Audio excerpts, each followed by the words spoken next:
বাংলা সাহিত্যের আনাচে কানাচে ছড়িয়ে থাকা অসংখ্য মণিমুক্ত সাজিয়ে আমরা নিয়ে এসেছি আমাদের এই বিশেষ অডিও উপস্থাপনা। আপনারা শুনছেন অডিও ভাইবস বাই কেডি, যেখানে আমরা নিয়মিত ব্যবধানে আপনার পছন্দের গল্প শোনার অভিজ্ঞতাকে এক নতুন মোড়কে মুড়ে উপস্থিত করি আপনাদের সামনে। আমাদের চ্যানেলে নতুন হলে চ্যানেলটি সাবস্ক্রাইব করে আমাদের পাশে থাকুন। আজকে আপনাদের জন্য এক ভৌতিক কাহিনী। গল্পের নাম কঙ্কালের কান্না, লিখেছেন প্রবোধচন্দ্র বন্দ্যোপাধ্যায়। গল্পটি আমরা নিয়েছি প্রকাশ ভবন থেকে প্রকাশিত রোমাঞ্চকর ভৌতিক কাহিনী প্রথম খণ্ড বইটি থেকে। তাহলে কানে হেডফোন লাগিয়ে তৈরি হয়ে নিন। শুরু হচ্ছে আজকের গল্প, কঙ্কালের কান্না।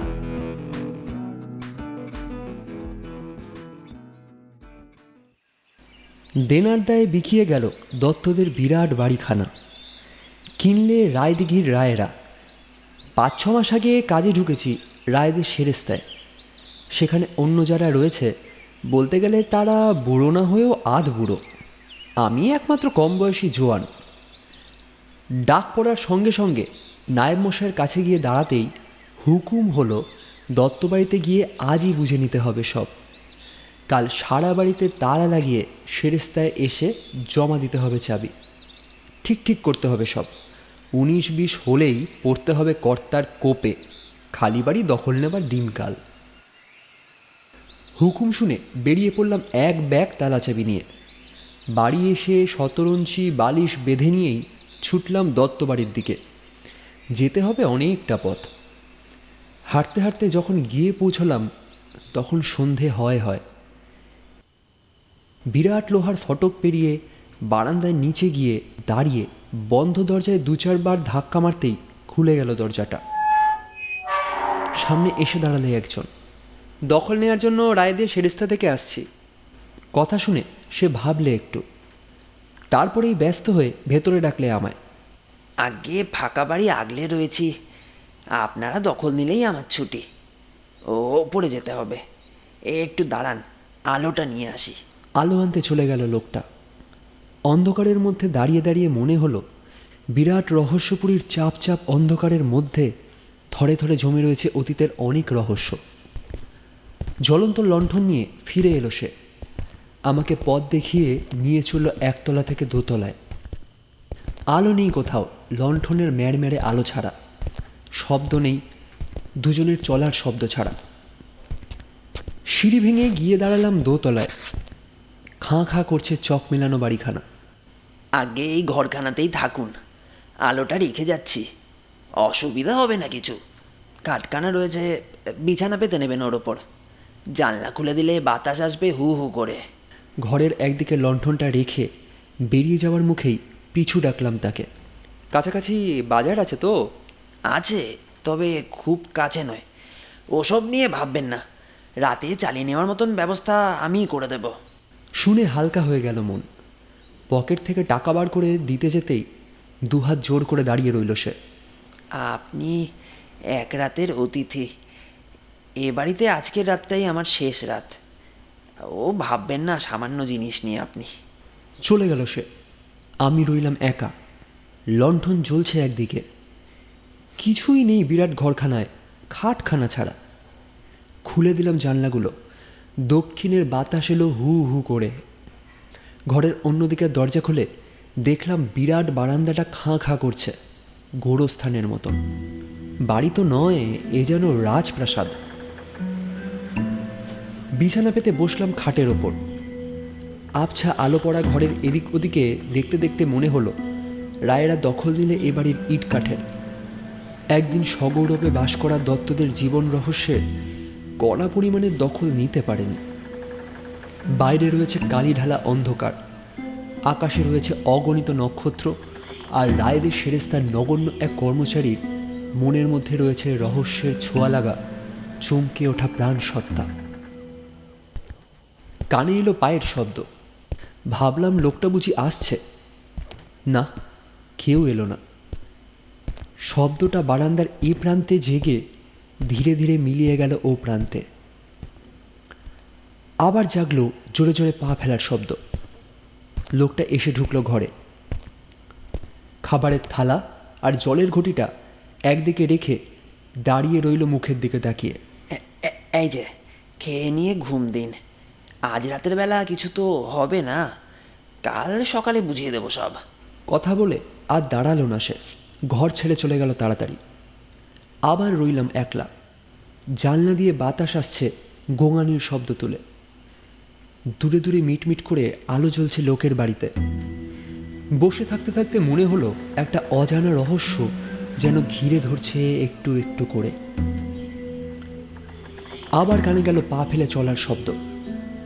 খোলা জানলার দিকে দেখতেই চোখে পড়ল একটা ছায়া শট করে সরে গেল জানলার কাছ থেকে। শিউরে উঠল দেহের মধ্যে। খাবারের থালাটা সামনে রেখে চেয়ে রইলাম অন্ধকার ঢাকা বারান্দার দিকে। এবার শব্দটা হয়ে উঠল স্পষ্ট। আগের লোকটা নয়, অন্য একজন ঘরে ঢুকলো হাতে কিছু একটা নিয়ে। আগে খান, বসে আছেন কেন? কটা মিষ্টি নিয়ে এলাম আপনার জন্য। দত্ত বাড়িতে এসে মিষ্টি মুখ করবেন না তা তো হয় না। আপনি? শ্রীপদ, কর্তার আমল থেকেই রয়েছি এখানে। আমার প্রশ্ন শোনার সঙ্গে সঙ্গে জবাব দিল সে। আর একজন যে রয়েছে সে কে? আগে ও হচ্ছে 3 কড়ি, কর্তার আমলের লোক নয়, বাড়ি আগলাবার জন্য ওকে রেখে গেছেন বড়বাবু। আপনি জাননি? আবার জানতে চাইলাম। আমি? হঠাৎ থেমে গেল শ্রীপদ। সাবধানে এসে বসলো খাটের একদিকে। নড়লে চললে ক্যাচ ক্যাচ করে খাটখানা, দোলা খায় এদিকে ওদিকে। কিন্তু শ্রীপদ বসার সঙ্গে সঙ্গে দুলল না, শব্দও হলো না। আগে যেতে পারিনি, আটকা পড়েছি চৌহদ্দির মধ্যে। সে কি, সকলে গেল আর আপনি আটকা পড়লেন? কাল সকালে দখল নেব বাড়িটার, তখন থাকবেন কোথায়? কথা শুনে খিক খিক করে হেসে উঠল শ্রীপদ। শুনে ভালো লাগলো না। বুঝতে পারলাম না যাওয়ার কথা শুনে অমনভাবে হাসলে কেন। আগে 3 জনে টেনে রেখেছে, আমি যে আষ্টে পৃষ্ঠে বাধা 3 জনের সঙ্গে। এ তো হালফিলের ব্যাপার নয়, কর্তার আমল থেকেই। থেমে গেল আমার মুখের দিকে চেয়ে। ব্যাপারটা যে কি তার বিন্দু বিসর্গ বোঝা গেল না। লোকটা নয় শয়তান, নয় মাথার ছিটগ্রস্ত। বুঝতে পারলাম না আপনার কথা। 3 জনই বা কে? আপনাকে আষ্টেপৃষ্ঠে বেঁধে রাখলেই বা কেন? সব খোলসা করে না বললে বাইরের লোক আমি বুঝবো কেমন করে? তা ঠিক, রাতটা তো রয়েছেন, দেখি কি হয়। হ্যাঁ, উঠে দাঁড়ালো ঘর ছেড়ে যাওয়ার জন্য। রয়েছেন কোন ঘরে? ঘরে? হ্যাঁ, ঘরে। আমার প্রশ্ন শুনে অবাক হয়ে গেল শ্রীপদ। কিছুই ঠিক নেই, কখনো ঘরে, কখনো বাইরে, কখনো পড়ে, কখনো তলায়, কখন কোনখানে তা আমি জানি না, বলবো কেমন করে? সোজাসুজি আমার দিকে চেয়ে বলে গেল কথা কটা। তার আলো পড়া মুখের দিকে চোখ ফেরাতেই দেখলাম শুকনো কাঠিসার চেহারা, কিন্তু দুটো চোখে ধুনির আগুন ঝিকমিক করে উঠছে থেকে থেকে। পাগলের চোখ তো এমন হয় না। তাহলে রাত হয়ে গেছে, শুয়ে পড়ুন খেয়ে নিয়ে। আমি আশপাশেই থাকবো, এখানে ভয়ের কিছু নেই। ঘর ছেড়ে চলে গেল শ্রীপদ। অনেক দূর থেকে ভেসে এলো পেটাগড়ির ঢং ঢং শব্দ। 10টা বাজল। খেয়ে নিয়ে শুয়ে পড়লাম মনের মধ্যে একটা ধূপ পুকুনি নিয়েই। ঘুমিয়েছিলাম কতক্ষণ বুঝতে পারিনি। ভেঙে গেল ঘুম একটা শিউরে ওঠা ভাব নিয়ে। শুয়ে রইলাম টান টান দেহ নিয়ে। লণ্ঠনটা তখনও চলছে মিটমিট করে। বাইরে ফালি ঢালা অন্ধকার। বাতাস এসে ঝাপটে পড়ছে মাঝে মাঝে, আর তারই সঙ্গে ভেসে আসছে একটা বুক ফাটা কান্নার স্বর। শুনে কেঁপে উঠল দেহ। একবার নয়, পরপর কানে এলো শব্দটা। আসছে কোথা থেকে বোঝা গেল না তো। একটা ঠান্ডা ছোঁয়া লাগলো গায়ে। মুখ তুলে দেখলাম মাথার গোড়ায় দাঁড়িয়ে রয়েছে শ্রীপদ। এলো কেমন করে বুঝলাম না। শোয়ার আগে দরজায় খিল দিয়েই শুয়েছিলাম। ভয় পেয়েছেন? হ্যাঁ, ফিস করে জানতে চাইল শ্রীপদ। কান্নার স্বর কানে আসছে। কাঁদছে কে? উঠে বসে জানতে চাইলাম শ্রীপদর কাছে। তারা সেই তিনজন। আসুন আসুন আসুন, দেখিয়ে দিচ্ছি সব। হাত ধরে টান দিল শ্রীপদ। বিছানা ছেড়ে এগিয়ে গেলাম তার সঙ্গে। নির্জন বারান্দা দিয়ে রহস্যময় বাড়িটার এই প্রান্ত থেকে ও প্রান্তে গিয়ে দাঁড়াবার সঙ্গে সঙ্গে চোখে পড়ল দানবের মতো কালো কালো ছায়া ঘেরা জায়গাটা। একটু দূরে কিছু দেখছেন? জানতে চাইল শ্রীপদ। অন্ধকারে ঢাকা একটা মন্দির, জবাব দিলাম দেখতে দেখতে। এবার দেখুন। মন্দিরে আলো জ্বলছে মিটমিট করে। ঠিক আজ অমাবস্যা। প্রতি অমাবস্যায় ওই তিনজন উঠে আসে করালিমার বেদির তলা থেকে। কাঁদে, কেঁদে কেঁদে জানায় সব। সেই কান্নার স্বরে শুনেছেন একটু আগে। হ্যাঁ, স্পষ্ট দেখলাম মন্দির ছেড়ে বেরিয়ে এলো তিনটে কঙ্কাল। আকাশের দিকে হাত তুলে কাঁদতে লাগলো চারিদিক কাঁপিয়ে দিয়ে। তারপরেই চলে গেল মন্দিরের মধ্যে। থেমে গেল কান্না, নিভে গেল আলো। নিরন্ধ্র অন্ধকার ভেদ করে চোখে পড়ল না আর কিছু। এসব কি শ্রীপদ ভাই? এমন হচ্ছেই বা কেন? মায়ের মন্দির থেকে কঙ্কাল বেরিয়ে কাঁদবে, এটা হয় কেমন করে? আমার কেঁপে ওঠা স্বর শুনে হেসে উঠল শ্রীপদ। চোখের সামনে যা দেখলেন তা কি অবিশ্বাস করার মতো? না না না না, অবিশ্বাস করছি না। শুধু বুঝতে পারছি না মন্দিরের মধ্যে কঙ্কাল আসবে কোথা থেকে। হ্যাঁ, আসবে কোথা থেকে? এনেছিল এই শ্রীপদ। বুঝলেন তো? সেই কর্তার আমলে। শুনলে জমে যাবে গায়ের রক্ত। দমক দিয়ে শুনিয়ে দিল শ্রীপদ। কঙ্কাল এনেছিলেন? হ্যাঁ, ও কঙ্কাল আনতে যাব কেন? কঙ্কাল কেউ আনে নাকি? এনেছিলাম তিনটে ছেলেকে। ওগুলো তাদেরই কঙ্কাল। চমকে উঠলাম শুনে। একটা রহস্য থেকে আর একটা রহস্য। আনলে তিনটে ছেলে, হয়ে গেল কঙ্কাল। শুধু তাই নয়, কঙ্কালগুলো আশ্রয় নিলে মায়ের মন্দিরে। আর অমাবস্যার গভীর রাতে তারা কাঁদে। এ যেন রূপকথার গল্প। অন্ধকারের মধ্যেও ফ্যাল ফ্যাল করে চেয়ে রইলাম শ্রীপদর দিকে। চোখ জ্বলছে শ্রীপদর। বুঝলে সব। আবার খিক খিক করে হেসে চেপে ধরলে আমার হাতখানা। ওহ, বরফ ঠান্ডা ছোঁয়া লেগে কেঁপে গেল সারা দেহ। বিশ্বাস হলো না তো? জানি হবে না। একদিন অমাবস্যার গভীর রাতে এই দত্তবাড়ির মধ্যে যা ঘটেছিল, জগৎ সংসারে তেমন জিনিস ঘটে না। এই হতভাগা শ্রীপদ আগাগোড়া জড়িয়েছিল তার সঙ্গে। হ্যাঁ, কঙ্কালের ঘটনার সঙ্গে?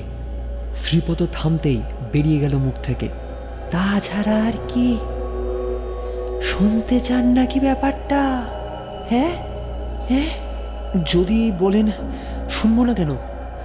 এমন রহস্যময় ঘটনার কথা চট করে তো শোনা যায় না। চট করে কেন?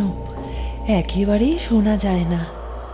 শেষ কর্তা ভুবনেশ্বর দত্তর বাপ ছিলেন বামাচরণ দত্ত। একদিন স্বপ্ন দেখলেন মা করালি সামনে এসে দাঁড়িয়ে বলছেন, ঠিক এইখানে তিনটে নরকঙ্কালের ওপর প্রতিষ্ঠা কর আমার মূর্তি। এখন মন্দিরটা রয়েছে যেখানে, ঠিক সেই জায়গাটাই দেখিয়ে দিলেন মা। ভেঙে গেল স্বপ্ন। ভোর হলো রাত পুইয়ে। সকালে উঠেই চলে গেলেন তন্ত্রাচার্য গুরুদেবের কাছে। খুলে বললেন সব। জানালেন অসহায় অবস্থার কথা। নরকঙ্কাল পাওয়া তো সহজ কথা নয়। গুরু শিষ্যে গোপনে কথা হওয়ার পর ফিরে এলেন কর্তা। সময় এগিয়ে এলো একটু একটু করে, শেষ হয়ে গেল মন্দির গড়া, বাকি রইল বেদি। 3টে নর কঙ্কালের ওপর গড়া হবে শ্বেত পাথরের বেদি, তার উপর প্রতিষ্ঠা করা হবে মায়ের মূর্তি। আমার উপর পড়েছিল 3টে ছেলে জোগাড় করার ভার। ঠিক সময়ে 3জনকে ভুলিয়ে এনে লুকিয়ে রেখেছিলাম মাটির তলায় ঘুম ঘরে। হ্যাঁ, ঘুম ঘরে। এসে গেল শনিবার, অমাবস্যার দিন। সকালেই এসে পৌঁছে গেলেন গুরুদেব। মালপত্র মজুত করে তৈরি হয়ে রইল মিস্ত্রির দল। শুভ সময় এলে শুরু করে দেবে বেদি গড়ার কাজ। ঘুমখানায় লুকিয়ে রাখা 3টে ছেলে যেমন নীরব উপবাস করে রইল, আমরাও রইলাম তেমনি। রাত 12টায় অন্ধকার হয়ে গেল সারা বাড়ি। শুধু জেগে রইলাম আমি, কর্তা আর গুরুদেব। পুজো চলেছে একটানা। পাশে থালার ওপর রয়েছে রূপোর কমণ্ডলু, গঙ্গা জলে ভরা। আর রয়েছে একটা ছোট শিশি, মধুর মতো কিছু একটা রয়েছে তাতে।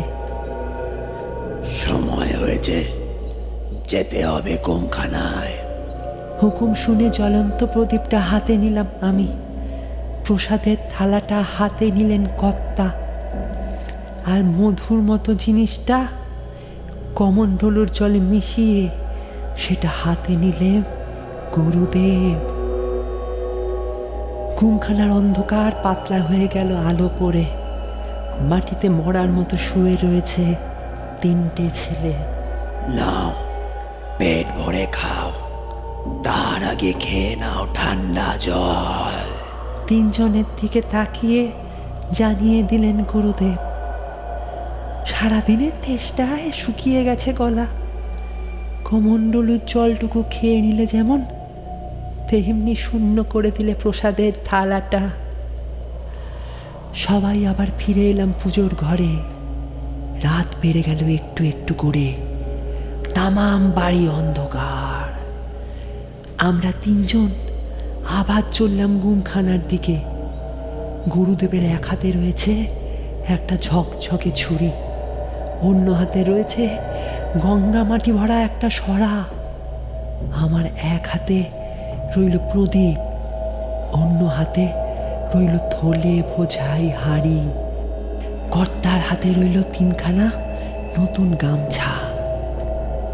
ঘুম ঘরে গিয়ে দেখলাম অঘরে ঘুমিয়ে রয়েছে 3টে ছেলে। সকলের মাথায় কোড়ায় সাজিয়ে রাখা হলো হাঁড়ি, সরা, গামছা। আমি প্রদীপটা রেখে দিলাম একটা উঁচু জায়গায়। তুমি মাথার দিকে ধরো বামাচরণ, শ্রীপদ ধরবে পায়ের দিকে, আর গলাটা থাকবে ঠিক হাড়ির ওপর। পাতলা ঘরে কম কম করে উঠল গুরুদেবের স্বর। হ্যাঁ, ছমছম করে উঠল দেহের মধ্যে। অস্পষ্ট আলোয় ঝিকমিক করে উঠল গুরুদেবের হাতের ছুরিটা। মাটির হাঁড়িটা তলায় রেখে এক এক করে কেটে দেয়া হলো 3জনের গলার নলি। পিঙ্কি দিয়ে রক্ত ঝরে ভরে গেল 3টে হাঁড়ি। নলিতে গঙ্গা মাটি চাপড়ে বেঁধে দেয়া হলো গামছা দিয়ে। বেদের মাপে তৈরি কাঠের বাক্সের মধ্যে 3টেকে পরপর শুইয়ে দিয়ে শিহরে রাখা হলো হাঁড়িগুলো। তালা দিয়ে বন্ধ করার পর লোকে সেটা বয়ে নিয়ে গেল মন্দিরে। মাটির তলার বাক্সটা রেখে তাহার উপর গড়া হলো বেদি। কেউ জানতেই পারলে না কেন রাখা হলো বাক্সটা, কি রয়েছে ওটার মধ্যে। বেদি গড়ার পর ঢাকা পড়ে গেল সব রহস্য। সেই দিনটা ছিল অমাবস্যা, তাই প্রতি অমাবস্যায় কঙ্কাল 3টে বেরিয়ে আসে বেদির তলা থেকে, কেঁদে কেঁদে জানায় সহ। তারপর তারপর আবার গিয়ে আশ্রয় নেয় বেদির তলা। এরকম হয় হয় নাকি? আমার চমকে ওঠা ভাব এড়িয়ে গেল না শ্রীপদর দৃষ্টি। দেখলেন তো 3টে কঙ্কালকে, শুনলেন তো তাদের বুক ফাটা কান্না। আমার কথার সঙ্গে টাই মিলে যাচ্ছে না সব? হ্যাঁ, মিলছে না? তা যাচ্ছে, কিন্তু কিন্তু আপনার বুক তখনও কাঁপেনি একবারও? আবার খিক খিক করে ভুতুড়ে হেসে উঠল শ্রীপদ চাপ চাপ অন্ধকারের মধ্যে দাঁড়িয়ে। কাঁপলেই বা কি, না কাঁপলেই বা কি, কর্তার হুকুম মেনে না চললে আমিও কঙ্কাল হয়ে যেতাম। অবশ্য শেষতক তাই হয়েছিল। কি হয়েছিল? বনে গিয়ে জানতে চাইলাম আবার। যা হয়েছিল শুনে বিশ্বাস করতে পারবেন না চট করে। যা যা দেখলেন সেটার চেয়েও কমতি কিছু নয়। সে কি? যা বলছি 16 আনা সত্যি। দেখতে চান? চান দেখতে? হ্যাঁ চাই। কথাটা চট করে বেরিয়ে গেল মুখ থেকে। আসুন, দেখিয়ে দিচ্ছি সব। কথা শেষ করে এগিয়ে চলল শ্রীপদ। অন্ধকার ফুঁড়ে আমিও চললাম তার পেছন পেছন। এদিক ওদিক, এ বারান্দা সে বারান্দা দিয়ে ঘুরে ঘুরে গিয়ে দাঁড়ালাম তলার উঠোনে। পাথর বাঁধানো বিরাট উঠোন, 3 দিকে বিরাট বিরাট ঘর। একদিকে রয়েছে অন্ধকারে ঢাকা ঠাকুর দালান, শেষ দিকে ঘাস গজিয়ে উঠেছে বলিদানের জায়গাটাতে। চারিদিকে রয়েছে ভৌতিক স্তব্ধতা। তামাম উঠোন ভরে রয়েছে ধুলো আর উড়ে আসা শুকনো পাতায়। দুজনে গিয়ে দাঁড়ালাম রহস্য ঢাকা উঠোনের মধ্যে। চারদিক চেয়ে চেয়ে মনে হলো আচমকা ঢুকে পড়েছি একটা রহস্যপুরীর মধ্যে, যেখানে অদৃশ্য রহস্য জমে রয়েছে থরে থরে। বুঝলেন তো? আমায় সজাগ করে দিলে শ্রীপদ। যেমন ভুলিয়ে এনেছিলাম 3টে ছেলেকে, যোগ দিয়েছিলাম তাদের মারণ উৎসবে, দেখতে না দেখতে আমার 3টে ছেলে চলে গেল পরপর। খালি হয়ে গেল বুকখানা। তখন তখন ওই 3টে ছেলের কঙ্কাল দিনে রাতে তাড়া করতো আমায়। আতঙ্কের কথা বলতে পারতাম না কাউকে। চোখ থেকে চলে গিয়েছিল ঘুম।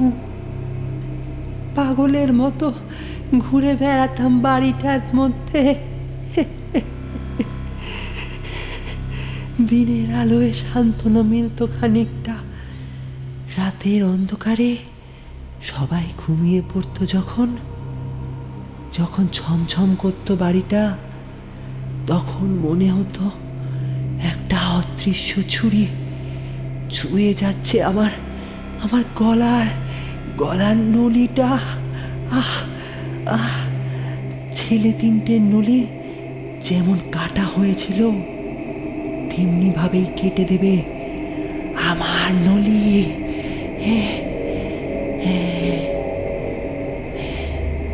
1 মাস গেল, 2 মাস গেল, আর পারলাম না। একদিন নিশুতি রাতে উঠে গেলাম ছাদে। আলছের সামনে গিয়ে দাঁড়াতেই বাতাসে ভেসে এসে কঙ্কাল 3টে ঠেলে দিলে আমায়। পড়লাম উঠোনের ওপরে। থেতলে গেল সারা দেহ, খতম হয়ে গেল শ্রীপদ। ও হ্যাঁ, সে কি বলছেন? খতম হয়ে গেলেন আপনি? আতকে ওঠা স্বর পেরিয়ে গেল মুখ থেকে। আমি বিশ্বাস হচ্ছে না বুঝি? হ্যাঁ। কথা শেষ করে ঠান্ডা হাত দিয়ে আমার হাতখানা চেপে ধরে উঠোনের একদিক থেকে আর একদিকে নিয়ে গেল টানতে টানতে। এই যে দেখুন। অবাক কাণ্ড! উঠোনের ওপর তালগোল পাকিয়ে পড়ে রয়েছে একজন। চাপ চাপ রক্ত জমে রয়েছে চারিদিকে। পড়ে রয়েছে যে, তার মুখখানা হচ্ছে শ্রীপদর মতন। বুঝতে পারলাম না এটা কোন ধরনের ভুতুড়ে খেল। মরে পড়ে রয়েছে যে, সেও যেমন, সামনে দাঁড়িয়ে রয়েছে যে, সেও তেমনি। দুজনে এক, তফাৎ নেই কোথাও।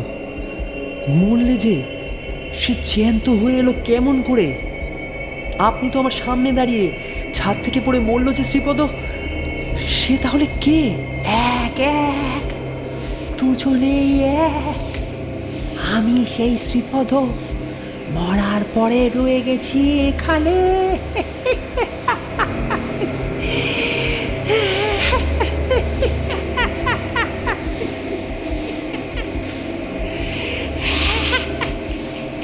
একটা ভৌতিক হাসি ছড়িয়ে পড়ল থমথমে উঠোনের চারদিকে। তারপরে একটু একটু করে পাল্টে গেল শ্রীপদর দেহ। চোখের সামনে দাঁড়িয়ে রইল কঙ্কালটা। তারপরে সেটাও মিলিয়ে গেল অন্ধকারের মধ্যে। সম্বিত ফিরে এসেছিল কতক্ষণ বাদে তা বোঝার উপায় ছিল না। দেহের সাড় এলো যখন, তখন দেখলাম উঠোনের ওপরে দাঁড়িয়ে রয়েছে একলা। অচেনা পথে কেমন করে গিয়ে পৌঁছলাম সেখানে, সে কথা মনে হতেই ভেসে উঠল শ্রীপদর মুখখানা। ঘুমের মধ্যে আমাকে এখানে এনেছিল সেই ভৌতিক মূর্তি। বাড়িটা যেমন রহস্যময়, ঘটনাটাও তেমনি রহস্যময়। বুদ্ধি দিয়ে ব্যাখ্যা চলবে না এর। ফিরে গেলাম ঘরে। লণ্ঠনটা নিভে গেছে, আলো ফুটছে, পাখি ডাকছে। একটু বেলা হতেই জিনিসপত্র গুছিয়ে চারদিকে তালা লাগিয়ে চলে এলাম দত্তদের রহস্য ভরা বাড়িটা ছেড়ে।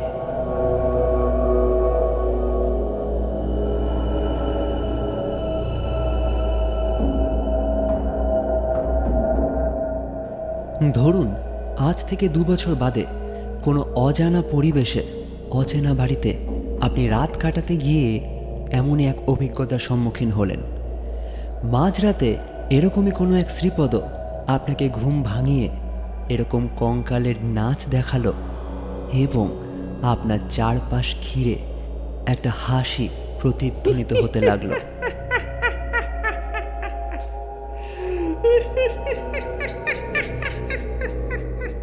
আপনি তখন ভয়ে ঠক ঠক করে কাঁপতে পারেন, কিংবা অজ্ঞান হয়ে যাওয়া আশ্চর্য নয়, কিংবা আপনি সেই শ্রীপদরই পিঠ চাপড়ে বলতে পারেন, আমরা করোনা জয় করে আসা বাঙালি, আমাদের সামান্য কঙ্কালের ভয় কি আর কাবু করা যায় রে পাগলা। দেখবেন হয়তো এই কথা বলার পর শ্রীপদ নিজেই রাম নাম করতে করতে পগার পার। তখন সেই শ্রীপদকে আপনি সত্যি শ্রীপদ ডাকবেন না বিশ্রীপদ ডাকবেন, সেটা আপনাদের ওপরেই ছাড়লাম। আপনারা এতক্ষণ শুনছিলেন প্রবোধচন্দ্র বন্দ্যোপাধ্যায় রচিত কঙ্কালের কান্না। গল্প পাঠে আমি কেডি, আর গল্পের পোস্টারটি এঁকেছেন অঙ্কিতা। গল্পটা ভালো লাগলে like, comment, share and subscribe করার সময় পাশের বেল আইকনটি টিপে অল নোটিফিকেশন অন করে দিতে ভুলবেন না। আপনাদের ভালোবাসায় আমরা 700 সাবস্ক্রাইবার কমপ্লিট করেছি, আর আপনাদের সাপোর্ট পেলে 1000 সাবস্ক্রাইবারের গণ্ডি পেরোবো খুব শীঘ্রই। তাই চ্যানেলে নতুন হলে প্লিজ সাবস্ক্রাইব করতে ভুলবেন না। ভালো থাকুন, ভালো রাখুন। খুব তাড়াতাড়ি ফিরে আসবো আবার নতুন গল্প নিয়ে। আপনারা শুনছিলেন অডিও ভাইবস বাই কেডি।